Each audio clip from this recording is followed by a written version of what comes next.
सोनू 10-12 साल का एक अनाथ लड़का था। वह अपनी उम्र के दूसरे बच्चों के साथ दिल्ली की सड़कों पर घूम घूम कर छोटा मोटा सामान जैसे पेन, चाबी की रिंग आदि बेचकर अपना गुजारा करता था। 26 जनवरी आने वाली थी, इसीलिए सोनू बाजार से ढेर सारे छोटे छोटे तिरंगे बेचने के लिए लाया था। साहब देखिए ना, कितना सुंदर झंडा है, सिर्फ 2 रुपए का है। 26 जनवरी के लिए ले लो ना साहब। चल 2 झंडे दे दे।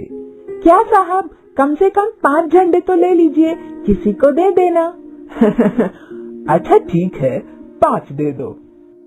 इसी तरह सोनू गाड़ी वालों को पटाकर झंडे बेच रहा था।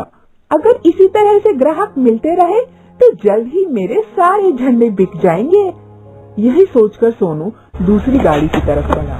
उस गाड़ी में 2 लड़के बैठे हुए थे। एक ले लीजिए ना साहब। नहीं चाहिए, चल जाए यहाँ से। बस 2 रुपए का एक है, एक तो ले लीजिए। ये लोग भी बड़े ढीठ होते हैं। तू कार का शीशा बंद कर यार, चल भाग यहाँ से। दूसरा लड़का जैसे ही तेजी से गाड़ी का शीशा ऊपर करता है, वैसे ही सोनू का एक झंडा गाड़ी के शीशे में फंसकर फट जाता है। सोनू कुछ कह पाता इससे पहले ही गाड़ी आगे बढ़ जाती है। एक तो झंडा नहीं लिया, ऊपर से मेरा नुकसान कर दिया। सोनू उस फटे झंडे को वहीं फेंक देता है और दूसरी गाड़ी के आने का इंतजार करने लगता है। तभी वहाँ पर बाइक से एक आदमी आता है। वह उस फटे हुए झंडे को उठा लेता है। साहब, वह झंडा फटा हुआ है, मेरे पास मात्र 2 रुपए में और भी अच्छे अच्छे झंडे हैं। कितने झंडे हैं तुम्हारे पास? मेरे पास 45 झंडे हैं, कुल 90 रुपए के। अगर आप सारे ले लेंगे तो मैं आपको 80 में दे दूंगा। आदमी जेब से 100 रुपए का नोट निकालता है और कहता है, यह लो 100 रुपए, तुम रख लो और सारे झंडे मुझे दे दो। सोनू सारे झंडे उसे दे देता है। वह आदमी सारे झंडों के साथ उस फटे हुए झंडे को भी अपने बैग में डाल लेता है। यह क्या साहब, आपने उस फटे हुए झंडे को भी अपने बैग में रख लिया? यह सिर्फ झंडा नहीं है बेटा, यह हमारे देश की आन बान और शान है। इसकी आन के लिए न जाने कितने लोगों ने अपना बलिदान दिया है। मैं समझा नहीं साहब। आओ, आज मैं तुम्हें ऐसी कहानी सुनाऊंगा जिससे तुम समझ पाओगे कि इस तिरंगे की हमारे लिए क्या अहमियत है। साहब, आप कुछ बता रहे थे?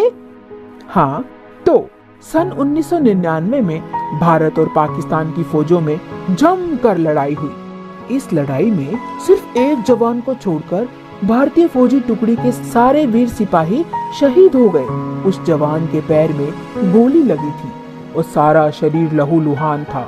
फिर भी वह अपने जख्मी शरीर के साथ सारी रात तिरंगे को थामे वहीं खड़ा रहा, लेकिन उसने अपने देश के तिरंगे को झुकने नहीं दिया। सुबह जब भारत की दूसरी फौजी टुकड़ी ने वहां आकर टाइगर हिल को अपने कब्जे में लिया, तब उस घायल फौजी को अस्पताल भेजा गया, मगर तब तक उसकी एक टांग बेकार हो चुकी थी और डॉक्टर को उसकी टांग काटनी पड़ी। सोनू का रोआ रोआ इस कहानी को सुनकर सिहर उठा।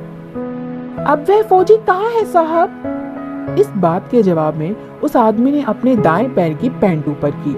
सोनू ने देखा कि साहब की वह टांग नकली थी। सोनू का दिल उस साहब के लिए इज्जत से भर उठा। फिर वह साहब वहां से उठकर जाने लगे। अभी वह अपनी बाइक के पास पहुंचे ही थे कि पीछे से उन्हें सोनू की आवाज आई, साहब। साहब ने मुड़कर देखा तो सोनू उन्हें सलामी दे रहा था। साहब ने भी उसी तरह तन कर सलामी का जवाब दिया और फिर बाइक पर बैठकर वहां से चले गए। तभी राजू के साथ सामान बेचने वाली साथी भी आ जाती है। आज तो इन तिरंगों से तेरी बहुत कमाई हो गई। मेरे देश का तिरंगा अनमोल है। आज मैंने इसके गौरव को जानकर एक ही दिन में बहुत कुछ कमा लिया। अब से मैं लोगों को जबरदस्ती तिरंगे नहीं बेचूंगा।